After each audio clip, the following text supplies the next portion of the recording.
good enough.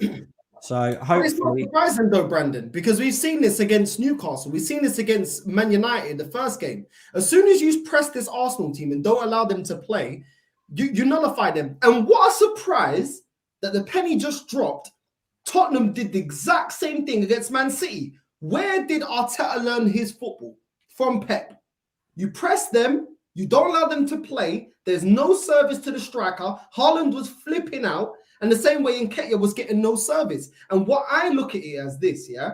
One thing about Pep, he's a tinker. Every time he comes to the Champions League, we always say this guy tinkers.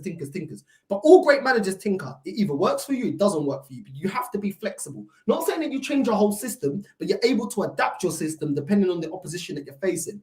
What do we have?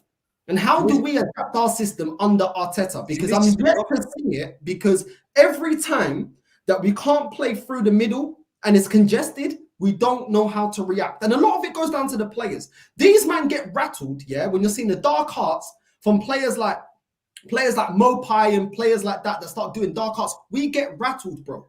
We get rattled and we don't know how to react. And I think it's ridiculous. The amount of chances that Calvert-Lewin had, he could have had a hat-trick in that game, Calvert-Lewin. Onana could have had a goal. He had a header. Do you know what I'm saying? We're making McNeil look like he's saucing. Even Iwobi, this guy is terrible. Terrible, but we're making him look class. Why? Because we didn't fix our Achilles heel. We knew what it was, but we didn't bother. And you know why? Because this fan base accept it. There's always an excuse. This guy can do a job. This guy can do a job. How come all the players that can do a job, like Nketiah, like Jorginho, all these men, why didn't they turn up? I tell you why. Because the fact that you're telling me certain players can do a job is because you yourself don't rate these players. That is why. Yeah? But it's always, don't worry, don't panic. It's only one game. It's only one game. When you're in a title race, you cannot drop points like this. You can't. And one thing I've loved about this season, compared to other seasons, every other season, Arsenal always wait, yeah, for other teams to do us favors. This season, we've been getting the job done. So it's irrelevant what happens Tottenham against Man City. We've done our job, yeah? So let's not get it twisted. The reason we're in this situation is because we do our job, and it's irrelevant if Man City pick up their 3 points. We picked up our 3 points this weekend, and we move. But instead, we're here praying that Tottenham do a job to do us a favor, to help us. We should be 8 points clear. And that's why I'm pissed off. Yes, we're 5 points clear, but we should be 8 points clear. And now we're going in to Brentford game and going into the Man City game, games that we can now not afford, like Deji said, to drop points. And it's not good enough. But all I keep seeing from certain Arsenal fan cams is, it doesn't matter. Spurs, it's only one game. Let's not panic. Let's not panic. This is what I heard last season when we didn't do what we need to do in January. Don't panic. And we bottled the top 4 to Spurs. If we bottle this league, all our rivals are there, like Wolves, like Deji. Yeah, all our rivals are there, waiting for us to flop. I can't wait. He doesn't even care where Tottenham finishes this season. He's more concerned about if we bottle it or not. My cousin downstairs is a Man United supporter. He cares more about what we're doing. He don't even care where Man United finished this season. Do you know why? Man United's winning, because everything is in place for you, man, to win the league. And, I take the argument you guys weren't expected. You guys were hoping for top 4. But when you're in a position, you have to strike. And this is your time to strike. Everything is going in your favor. But what you've just talked about is what I've been seeing from the Arsenal faithful all season. The Arsenal fans are bottle jobs and they're afraid of success. They're pussies. Brandon, you said it. Everyone is pussying out. The board is saying it. You're not really about that life. And that's why I said that this season, that's why Arteta disrespected the FA Cup.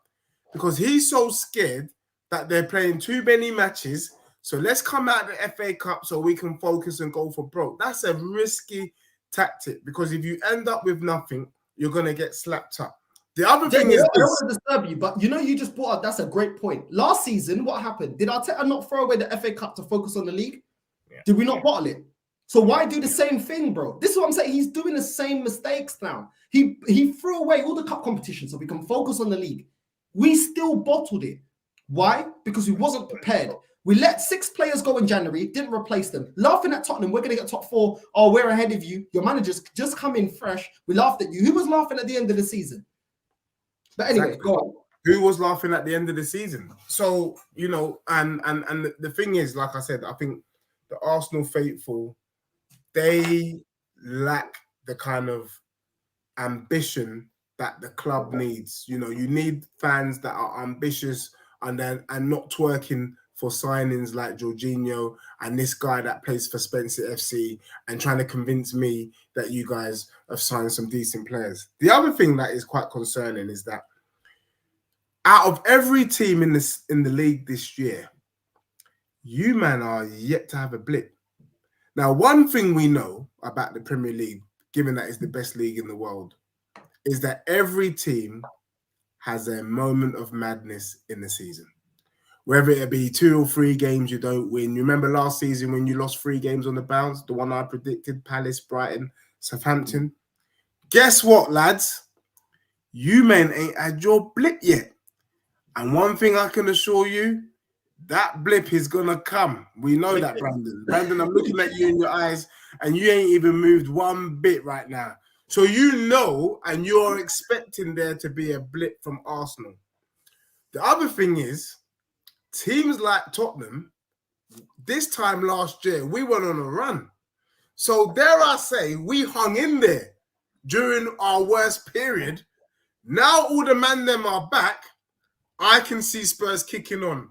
And so my prediction about the Champions League is even more stronger than it is. It wasn't looking that way before, but I can't lie. The way we disposed of City on Sunday, man can pump his chest that I think Tottenham can do something in the Champions League.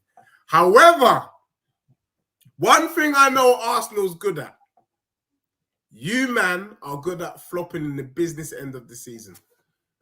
You've been doing it for the last 18 years. Sorry, Arsenal fans. Man has to drop some home truths. They don't call me the Arsenal Slayer for nothing. But you, man, are notoriously poor in the business end of the season. So I've come on the show to remind you lot, I hope, Brandon, because you've been pretty quiet tonight because I know you're shitting yourself. It's all right.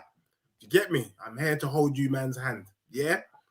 You, man, need to beat Brentford. Do you hear me? Look how close he's come to the camera. Look at him. If you don't beat Brentford,